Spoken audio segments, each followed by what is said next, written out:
All right, good morning. This is day 3 of our chronological Bible reading, and we are still in Genesis. I believe this is going to take us through parts of Genesis 8, 9, and 10, and some of First Chronicles. And I am at my home trying to do this between baseball games, so I tried to find some pretty little area in the garden, but I also have my kids here, so just hoping for the best. They're kind of fighting right now. Okay, so we're starting with Genesis 7, 1 through 24.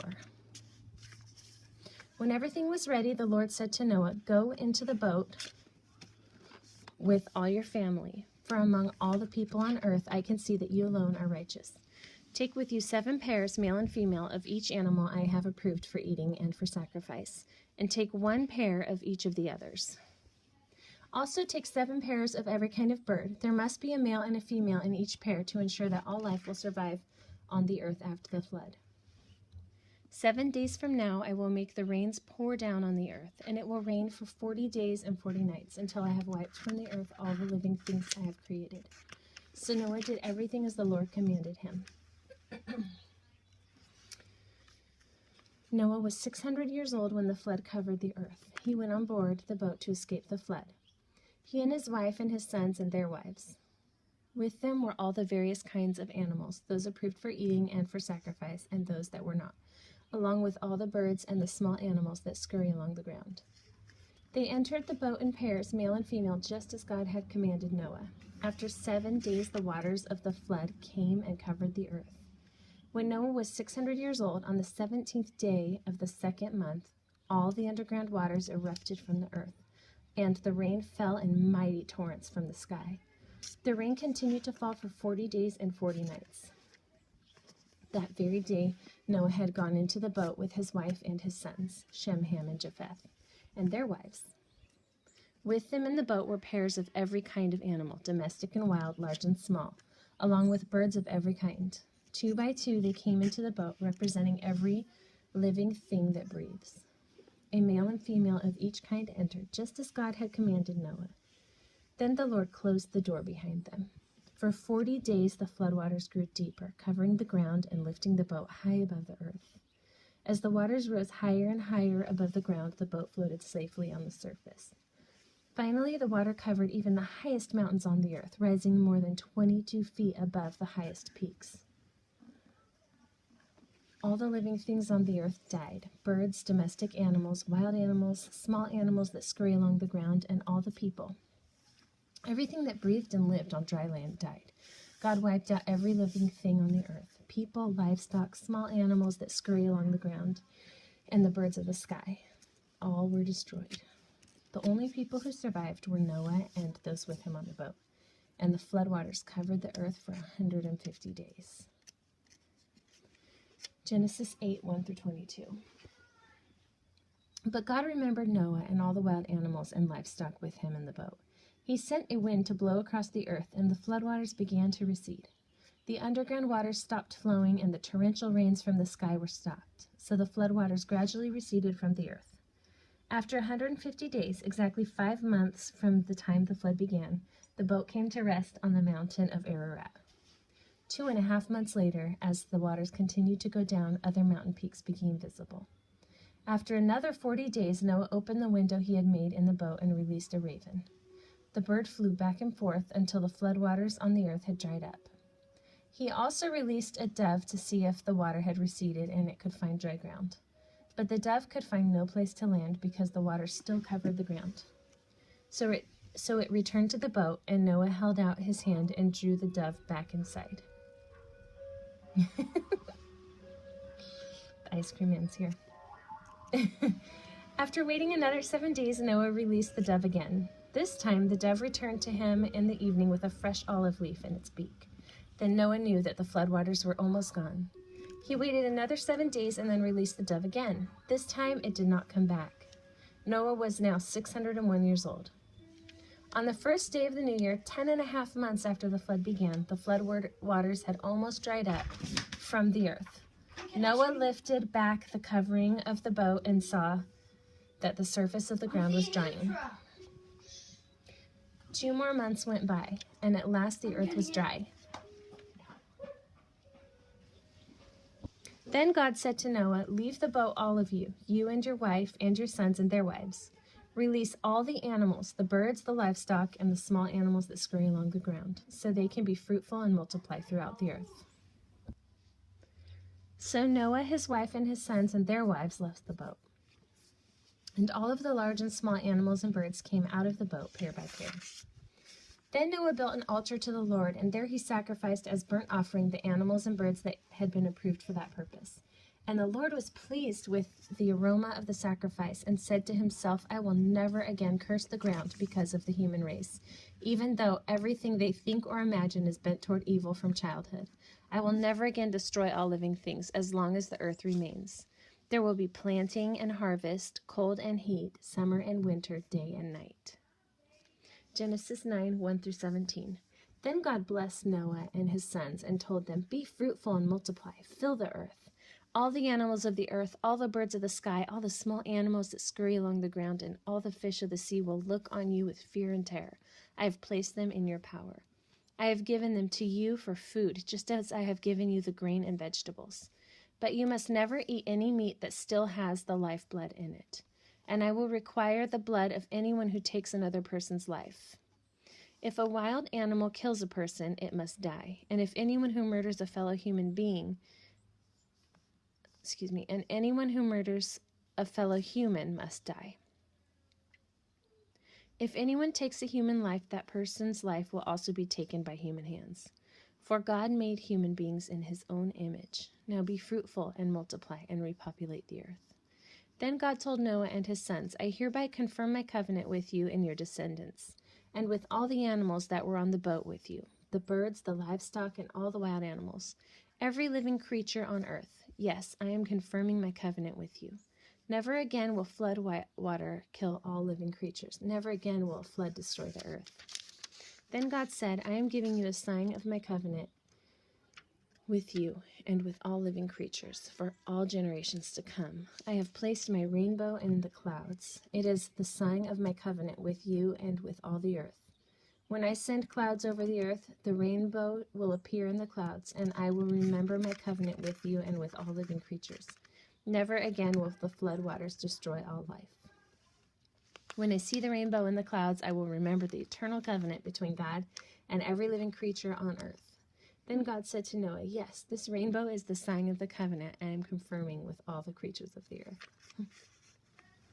Genesis 9, 18-10:1. The sons of Noah who came out of the boat with their father were Shem, Ham, and Japheth. Ham is the father of Canaan. From these 3 sons of Noah came all the people who now populate the earth. After the flood, Noah began to cultivate the ground, and he planted a vineyard. One day he drank some wine he had made, and he became drunk and lay naked inside his tent. Ham, the father of Canaan, saw that his father was naked and went outside and told his brothers. Then Shem and Japheth took a robe, held it over their shoulders, and backed into the tent to cover their father. As they did this, they looked the other way so they would not see him naked. When Noah woke up from his stupor, he learned what Ham, his youngest son, had done. Then he cursed Canaan, the son of Ham. "May Canaan be cursed. May he be the lowest of servants to his relatives." Then Noah said, "May the Lord, the God of Shem, be blessed, and may Canaan be his servant. May God expand the territory of Japheth. May Japheth share the prosperity of Shem, and may Canaan be his servant."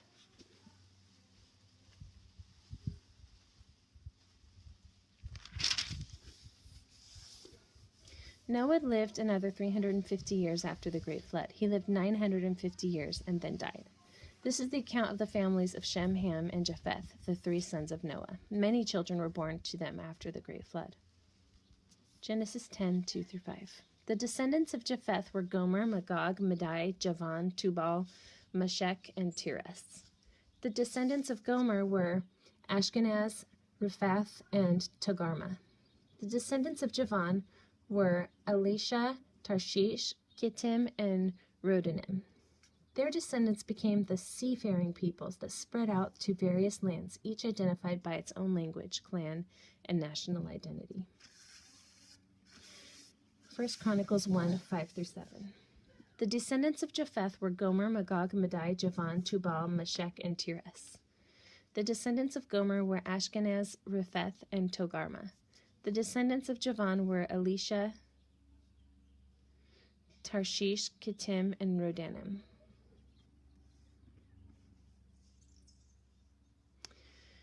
Now back to Genesis 10, 6 through 20. I think there's a little repetition there because they're trying to keep everything chronological. So they're just repeating because that was repeated in Chronicles.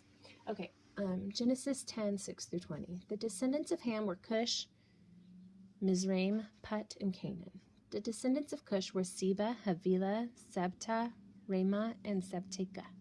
The descendants of Ramah were Sheba and Dedan. Cush was also the ancestor of Nimrod, who was the first heroic warrior on earth. Since he was the greatest hunter in the world, his name became proverbial. People would say, "This man is like Nimrod, the greatest hunter in the world." He built his kingdom in the land of Babylonia, with the cities of Babylon, Erech, Akkad, and Calneh. From there, he expanded his territory to Assyria, building the cities of Nineveh, Rehoboth-ur, Calah, and Rezin, the great city located between Nineveh and Calah. Mizraim was the ancestor of the Ludites, Anamites, Lehabites, Naphtuhites, Pathruzites, Casluhites, and the Caphtorites, from whom the Philistines came. Sorry about my pronunciation. Canaan's oldest son was Sidon, the ancestor of the Sidonians. Canaan was also the ancestor of the Hittites, Jebusites, Amorites, Girgashites, Hivites, Archites, Sinites, Arvadites, Zemarites, and Hamathatites.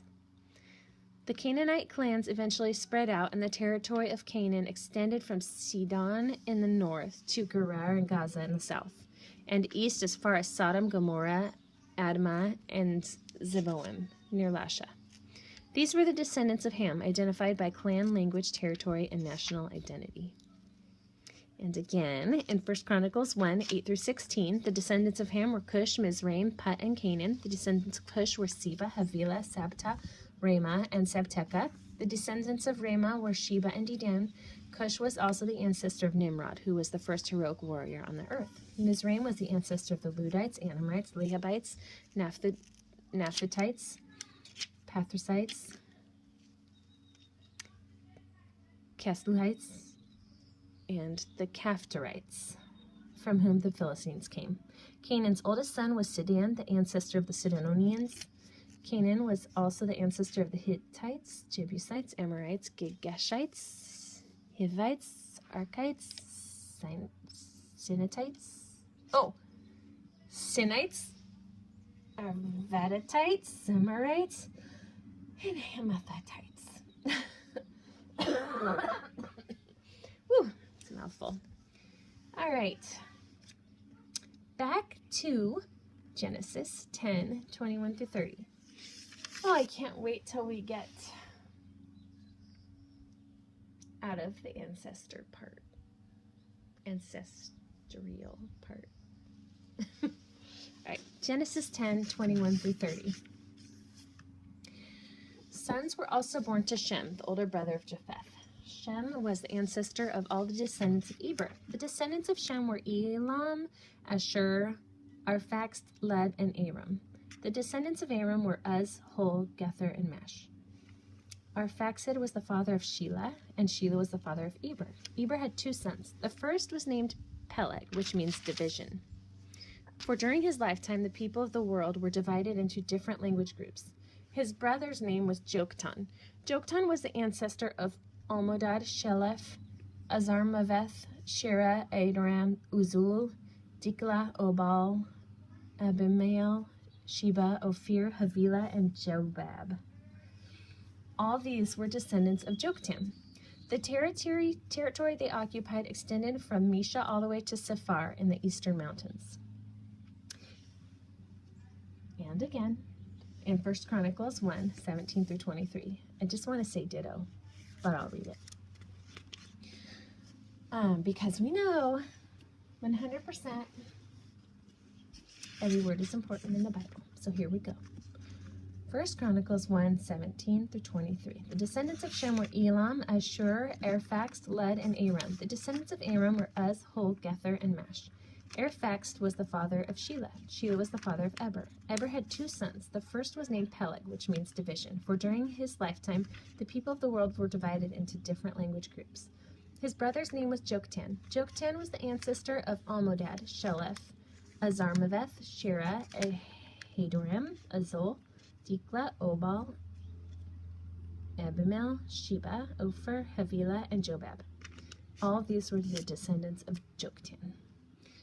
Genesis 10:31 through 32. These were the descendants of Shem, identified by clan, language, territory, and national identity. These are the clans that descended from Noah's sons, arranged by nation according to their lines of descent. All the nations of the earth descended from these clans after the great flood. And tomorrow is the Tower of Babel. All right, have a great day. Bye.